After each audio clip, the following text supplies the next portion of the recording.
Our first guest on tonight's The Waterboy reunion show is an internationally beloved comedian and actor and singer with the voice of a lizard. His new animated movie, Leo, premieres tomorrow on Netflix. Please welcome Adam Sandler.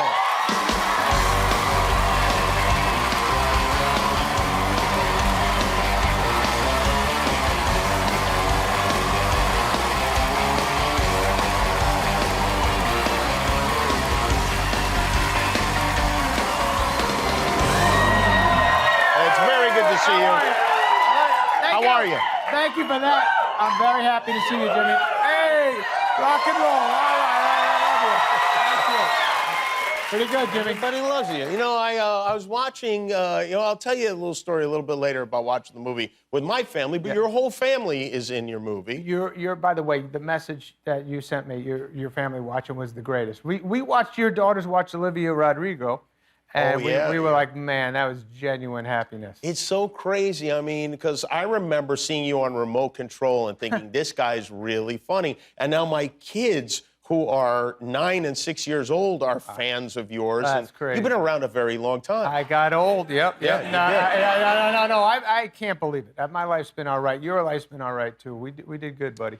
Things are going well. We are very fortunate, for sure. You've got your whole family in this movie. Yes, your wife, your 2 daughters. Yes. Sonny, Sadie, your wife Jackie. Yes. Everybody's in it. They were in the last movie too, which we loved that movie too. We watched that as a family. That was great. Thank you. They're doing great. They're nice kids. They are in these movies. Like, this is an animated movie, so they started doing the voices when they were little, like, 4 years ago it started. Oh, really? Wow. Yeah. And so then they had to continue doing it, and their voices were changing, but we got away with it.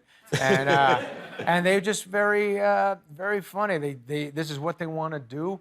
I was telling somebody, the Bat Mitzvah movie came out, and they're both in this movie. And I saw them the next morning, and I spoke to Netflix. I said, hey, that movie did really good. People, are watching it, blah, blah, blah. And they were like, where are we eating breakfast? They literally don't even notice that. They just move right on. If I was in a movie at that age, I'd be very happy. Yeah, right. So at the big premiere yesterday, they were unfazed? They're pretty unfazed. They don't make it a big deal. They grew up with Daddy doing it and stuff. And do you like that, or? I'm happy that it's not everything to them, that side of the stuff. They are kind of passionate about wanting to be good in acting, and that's all they talk about. And yet, in a way, I sense that bothers you. That they're cooler than me? They are much cooler than I will ever be. What were you like at your first movie premiere? Oh, my God. My first movie premiere, I did a movie called, at the time, it was called The Unsinkable Shecky Moskowitz. I was 22. I just moved to California, so it's really cool. I went on, Bud Friedman asked me to move out to L.A. He said, you could do good out here. And I went on, did the improv. And I think it was like my first or second night. I got off stage, and these 3 people came up to me, and they said, hey, you were pretty funny. I said, oh, thank you. They said, do you want to star in the movie? I said, yeah, absolutely. And that was it. And I was like, wow, this town's incredible, man. and I did. And then, anyway, thank you, guys. And I swear to God, I come home, and Judd Apatow was a young kid. None of us worked here. And I told Judd, I said, these guys came up to me after the show. He said, oh, my God, how's the script? I said, I don't know. He goes, do they have a script? I go, I have no idea, man. And I just went there, and it was actually just a movie about a comedian on a boat. It was called The Unsinkable Shecky Moskowitz, and they changed the title to Babes Ahoy. But they had a big... That's quite a change. To Babes Ahoy. It was the best experience. I got to meet a lot of great people. I got to know what shooting movies are like. And there was a premiere, and my family came out for it. And the movie wasn't excellent. But it wasn't excellent, but my father and mother got to see me on screen. And even though it wasn't the greatest, they were going like, my father's going, that a baby, this is terrific. And my mother's like, you are amazing. It was good. It was good. That's it. Very interesting. It's actually very similar to, opposite also to Henry Winkler's story, which we'll get to. And I know you guys are old pals, but he came out and he got Fonzie in like 3 weeks. It was unbelievable. I mean, come on, man. I know. And that was Babes Ahoy for him, too. Yes. You guys, You took your girls, I know, to the Taylor Swift movie premiere at the Grove. Yes. That Taylor was there, and I assume they're big fans and all that stuff. I have a van.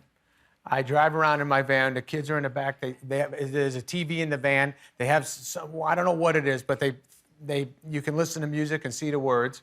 My kids know every Taylor Swift song. They love it. I've heard it since they're little. I literally grew up with every song of hers. But I was telling Kenny that it says Taylor in songs. It says the words, and then it will say in parentheses, Taylor giggles, and you hear my kids in the back go, and I'm like, wow, they know every Taylor thing. So anyways, Taylor's been cool to them. We went to the movie premiere, and my kids, we sat in a row behind Taylor. Taylor, after the movie, 3.5-hour movie or so, it was amazing. She comes back, goes straight to my kids, gave them a hug, and talked about the Bat Mitzvah movie, and my kids were so happy. Oh, they must have been. It was amazing. That is pretty crazy. Yeah, I mean, she's wow, a great that's girl. very special. Yeah. Yep. And you have a van. That's kind of awesome. The van is good, man. That's where it all happens. Everybody get a van. You'll love it. You got. Who was like your Taylor Swift when you were a kid, when you were their age? Who did I worship? High school, I let's say. worshipped a lot of. I mean, when I was a kid, I liked Barry Manilow for a long time. Yeah. When I was a little kid, I loved I used to sing "Can't Smile Without You" a lot. Yeah. But then when I got into the deep darkness of rock and roll, I think the first.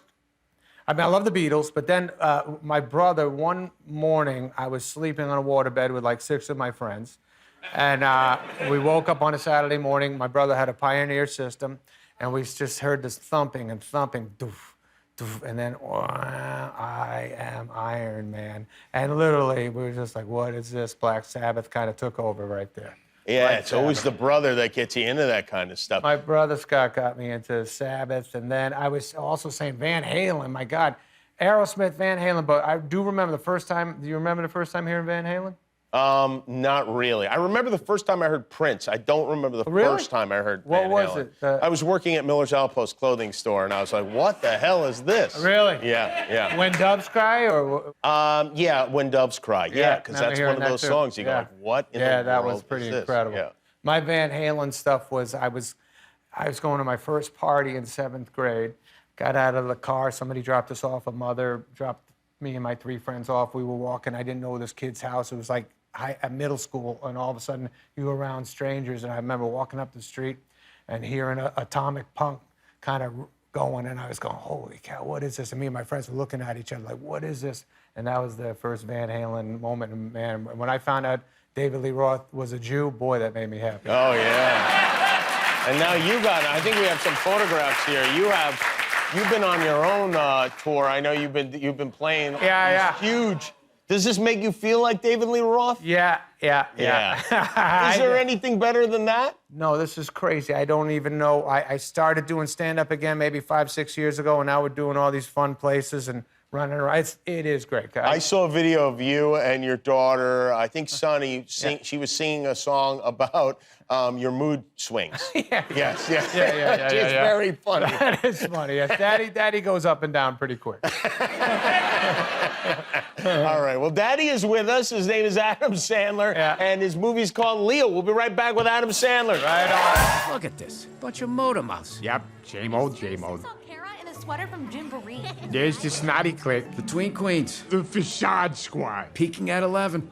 Of course, the always sick and should have stayed home kid. Always one. Bro, no way! Are you taller than me now? The inevitable cheese doodle kid. Nah, those look like Dorito fingers. We just moved here from the Bronx. You're new? Wow, that must have been hard. I mean, I never had to leave friends, except last year when we went to Myrtle Beach, and on the flight home, the old lady next to me had arthritis, and so I had to help her open her mustard packet. First child. No filter. Never heard the word enough. That is Leo, Adam Sandler, and Bill Burr. There's a couple of reptiles. Bill Burr plays the turtle. He's Squirtle the turtle, and I am Leo. But Bill Burr is excellent. Nobody funnier than Bill Burr. I can't believe that guy. I did scenes with him. He just, we had the script, then he improvised, and we were 2 mics next to each other.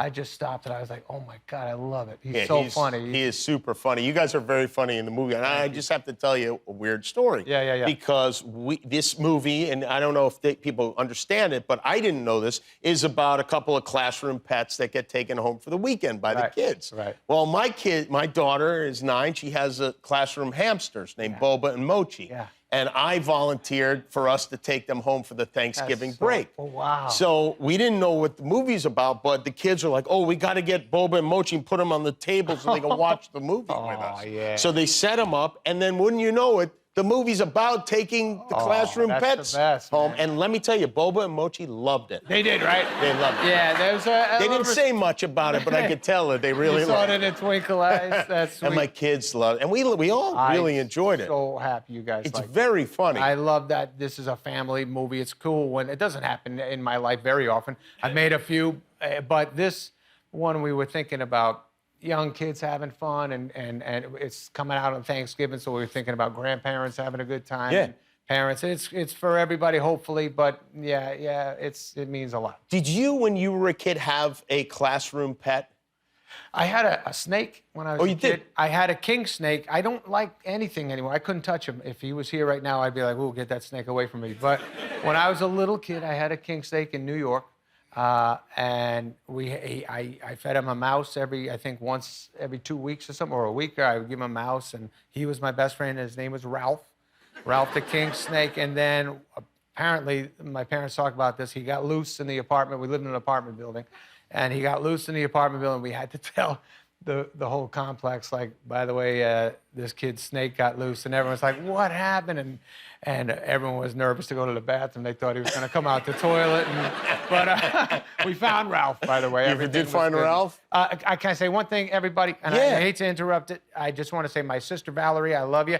My sister was sick. She had to deal with some stuff. She went to a hospital in Tucson, Arizona, and their staff took amazing care of her. And the nurses and the doctors, particularly 2 doctors, took care of her the whole time. I just want to tell them thank you very much for looking out for my sister. That's very nice. And she's doing good.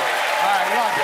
Sorry about that. Yeah, you're very grateful when you get some good doctors Absolutely, like that, right? yes, who care and Your sister lives in Tucson, huh? Yes. I moved here from Tucson. Yeah, that's right. You had Vegas, Tucson. You had a lot I've of lived desert. everywhere. I've been fired from a lot of jobs. Well, best to your sister, Thank you, and buddy. that's very sweet of you to say hello yeah, to her. she's there. a great girl. Even though she's probably not watching. Oh, But she loves you, Jimmy. Oh, she does. All right. She loves you, Even Jimmy. better. Yes, Oh, in absolutely. that case, say now. You met Henry Winkler when? Oh boy. Okay, so Henry Winkler, the world loves Henry Winkler. I met him, the Waterboy. He was nice enough to say yes. He'd do our movie. Me and my friends were young, dumb fools. We were instructed by somebody, not by Henry, but somebody mentioned from his side, maybe don't bring up the Fonz. Yeah, because you and I are of the age that we had him like on our lunch boxes. Yes. Like he was really Yes. all powerful. Absolutely. I mean, there was nobody in our life at our age better than Fonzie. Loved everything he did. He was Taylor Swift, right? Yeah. He was Taylor It was Swift. like really like Fonzie Barbarino and Yes. Evil Knievel, and that Yes, was like that's the right. holy trinity. That's pretty huge. Yes. That's pretty great, man. That's pretty cool, man. And so, anyways, Henry, it was me and my friends. We went out to dinner the first night, and I told my friends, don't bring up the Fonz, man. Let's just be cool here. So we did a whole dinner with Henry. We were eating steaks. Everybody started getting loose. Everybody was drinking. One of my friends was under the table, and he fell asleep under the table. Okay, so he's sleeping. We're all talking. And then somebody goes, hey, let's make a toast. And then I hear from under the table, to the Fonz. And then I swear to God, we were all like, oh man, you ruined it. We did so good. And then Henry goes, hey. Like that.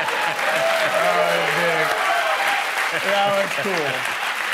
You want to hang out? Because I definitely we'll want bring out another chair. We'll do it like the old days in the talk We'll shows. do our And, Carson. all right, hang out. All right, Adam baby. Sandler's movie is called Leo. It premieres on Netflix tomorrow. And you can see him on tour. The I Miss You tour starts December 2nd in Las Vegas. We'll be right back with Henry Winkler.